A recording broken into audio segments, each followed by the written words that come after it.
आप देख रहे हैं सिटी इंडिया न्यूज चैनल, हक की आवाज।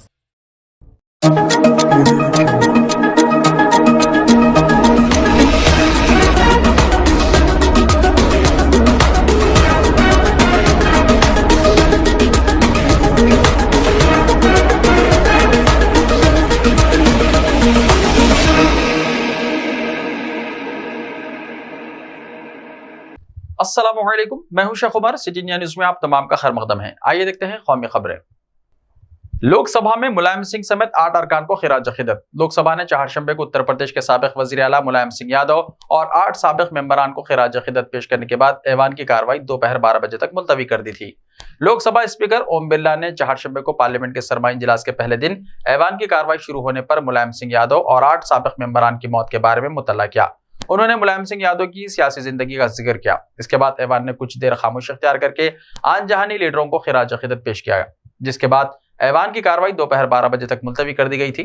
सरमाई इजलास में अपोजिशन, महंगाई, सरकारी एजेंसियों के गलत इस्तेमाल, बेरोजगारी, किसानों के मसाइल, हिंदुस्तान चीन सरहद समेत मुख्तलिफ उमूर पर हुकूमत को घेरने का मंसूबा बना रही है। यह इजलास गुजरात और हिमाचल प्रदेश में होने वाले असेंबली इंतखाबात के वोटों की गिनती से एक दिन पहले शुरू हो रहा है। यह सरमाई इजलास 29 दिसंबर तक जारी रहेगा। 23 दिनों में कुल 17 इजलास होंगे। हुकूमत इस सेशन में 16 नए बिल पेश करने की तैयारी कर रही है और ऐवान में 8 ज़ेर-ए-इल्तवा बिलों की मंजूरी दी जा सकती है। अपोजिशन ने 23 रोजा इजलास के लिए मुनासिब वक्त देने का मुतालबा किया है।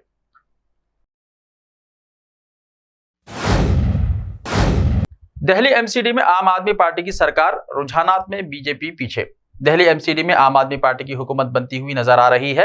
दिल्ली एमसीडी के 196 सीटों के नतायज आ चुके हैं। आम आदमी पार्टी ने 106 सीटें जीती हैं, बीजेपी ने 84 सीटें जीती हैं, कांग्रेस ने 5 सीटें जीती हैं, आजाद उम्मीदवार ने 1 सीट हासिल की है। आम आदमी पार्टी फिलहाल 26, बीजेपी 20, कांग्रेस 5 और आजाद उम्मीदवार 3 सीटों पर आगे है। मध्य प्रदेश में कबायली लड़कियों के साथ गैर इंसानी सलूक, जूतों का हार पहनाया गया, मुंह काला करके घुमाया गया। मध्य प्रदेश के बैतूल जिले के कबायली लड़कियों के आश्रम में लड़कियों पर 400 रुपए चोरी करने का इल्जाम लगाते हुए उन्हें जूतों के हार पहनाकर उनके चेहरों पर कालिक पोतकर हॉस्टल के अहाते में घुमाने का मामला सामने आया है।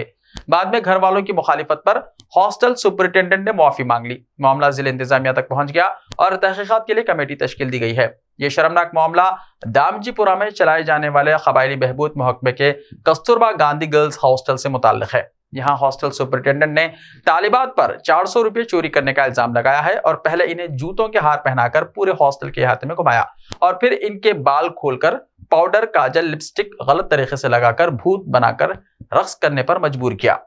हॉस्टल में लड़कियों के साथ बदसलूकी का मामला सामने आने पर कोरको समाजी तंजीम और लड़कियों के अहल खाना कलेक्ट्रेट पहुंचे और जब उन्होंने इस पूरे मामले की शिकायत कलेक्टर अमान बीर सिंह बेनस से की तो उन्होंने वाक़े को संगीन करार देते हुए सख्त कार्रवाई का यकीन दिलाया। पार्लियामेंट इजलास के आगाज से कबल वजीर आजम मोदी का बयान, सरमाई इजलास अहम फैसलों के लिए जाना जाएगा। पार्लियामेंट का सरमाई इजलास आज से शुरू हो गया है। इससे पहले वजीर आजम नरेंद्र मोदी पार्लियामेंट पहुंचे और मीडिया से खिताब किया। वजीर आजम नरेंद्र मोदी ने कहा कि सरमाई इजलास का आज पहला दिन है। ये सेशन अहम है क्योंकि हम 15 अगस्त से पहले मिले थे। 15 अगस्त को आजादी के 75 साल मुकम्मल हो गए। अब हम अमृत काल के सफर में आगे बढ़ रहे हैं। हम एक ऐसे वक्त में मिल रहे हैं जब हमारा मुल्क हिंदुस्तान को G20 की मेजबानी का मौका मिला है। उन्होंने कहा कि हिंदुस्तान के लिए G20 की मेजबानी करना एक बड़ा मौका है और ये सरबराही इजलास सिर्फ एक सिफारती तकरीब नहीं बल्कि ये दुनिया के सामने हिंदुस्तान की सलाहियत को जाहिर करने का एक मौका है। इतना बड़ा मुल्क, जमहूरियत की माँ, इतना तनव्वो, इतनी सलाहियत, ये दुनिया के लिए हिंदुस्तान को जानने का और हिंदुस्तान के लिए दुनिया को अपनी सलाहियत का मुजाहरा करने का मौका है। पीएम मोदी ने कहा कि मुझे यकीन है कि तमाम सियासी पार्टियां इस सेशन के दौरान बहस की सतह को अहमियत देंगी, आपके ख्यालात फैसलों को नई ताकत देंगे और सिमत को मजीद वाज़ह करने में मदद करेंगे। ख्याल है कि यह इजलास 29 दिसंबर तक जारी रहेगा और इस दौरान 16 बिल मंजूर किए जा सकते हैं। इससे पहले 6 दिसंबर को पार्लियामेंट के अहाते में वजीर दिफा राजनाथ सिंह की सदारत में एक ऑल पार्टी मीटिंग हुई थी जिसमें तमाम सियासतदानों ने शिरकत की थी। श्रद्धा का कत्ल करने वाले सुधर नहीं सकते, साक्षी महाराज का मुतनाज़ा बयान। भारतीय जनता पार्टी के रहनुमा और उन्नाव के रुकने पार्लियामान साक्षी महाराज ने कहा कि जिन लोगों के खून में तशद्दुद है वो सुधर नहीं सकते। हिंदू बेटियों को होशियार रहने की जरूरत है। उन्होंने कहा कि मेरा अब्दुल ऐसा नहीं है, यह तस्वुर जहन से निकालना होगा। साक्षी महाराज मंगल को फिरोजाबाद पहुंचे। उन्होंने जसराना पहुंचकर आतिशदगी के वाक़े में हलाक होने वालों के अहल खाना को तसल्ली दी। जसराना के बुढ़म कस्बे में मकान और दुकान में आग लगने से एक ही खानदान के 6 अफराद हलाक हो गए। उन्होंने मुतासिरा खानदान को तसल्ली दी। इस दौरान उन्होंने मीडिया से बातचीत भी की।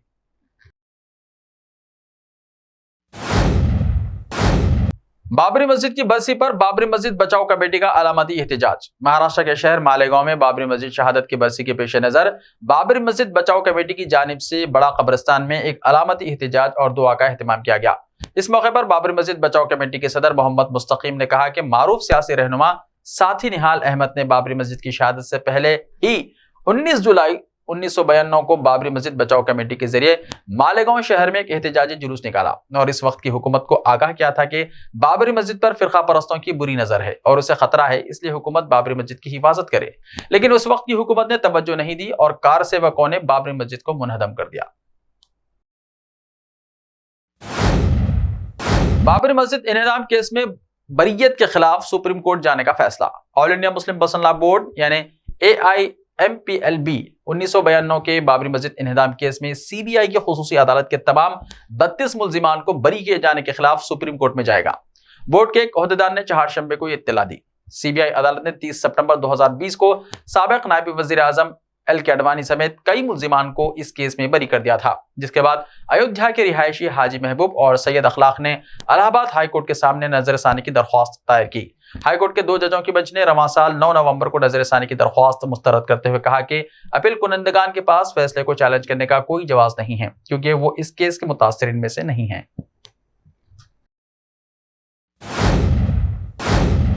ऐसे ही ताजा तरीन खबरों के लिए देखते रहिए सिटी इंडिया टीवी। तो मिलते हैं कल, तब तक के लिए अपना ख्याल रखिए। अल्लाह हाफिज।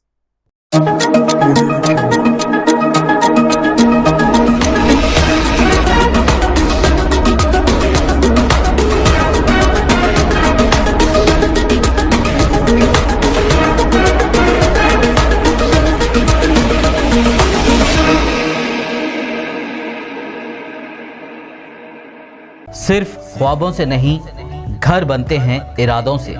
MS techno and company builders and developers लेकर आए हैं एक नया प्रोजेक्ट साबेरीज Umar enclave super deluxe construction. शाहों के शहर हैदराबाद में चार मीनार के दामन में सिर्फ 1 किलोमीटर के फासले पर आजमपुरा फरहत नगर इलाके में बुकिंग स्टार्ट। मजीद तफसीलात के लिए रब्त करें 9959023786 9959023786 9581528002 9493854625। Are you looking to build your dream project, but construction costs and time are a big hurdle standing in your way? If yes, then you are at the right place, because Cosmolite AAC lightweight block is a game changer in the construction industry. Our innovative technologies and highly experienced team can help your dreams come true. With our proven strategies, Cosmolite AAC block cuts down the requirements of steel and cement by 20%, saving 30% on construction costs and reducing construction time by 25%. Major builders and contractors have already switched over to Cosmolite AAC blocks because of the structure saving, acoustic insulation, faster construction, lightweight, waterproof workability and flexibility, earthquake resistance, and pest resistance. Cosmolite is all set to emerge as South India's most preferred brand in AAC lightweight block. So, what are you waiting for?